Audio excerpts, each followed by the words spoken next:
Sveiki, mes esame Škybartų Saulės progimnazijos 6 B klasės mokiniai ir šiandien gaminsime sveikuoliškus sausainius su džiovintais vaisiais ir sėklomis. Reikės sausų pusryčių ir kondensuotų pieno. Ir reikės džiovintų vaisių ir sėklų.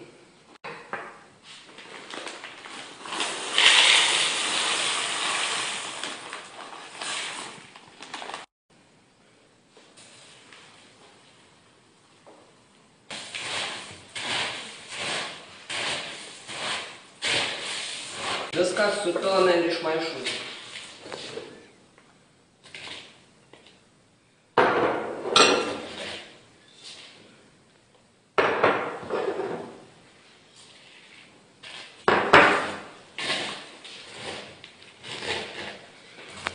Išmaišytą mastę dėdame į skardą ant kepimo popieriaus.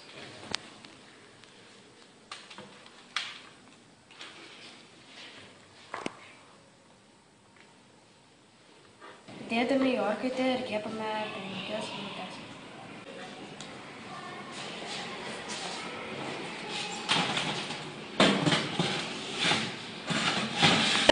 Kviečiame pasivaikščioti mūsų sveikuoliškais sausainiais. Ir metame jums iššūkį.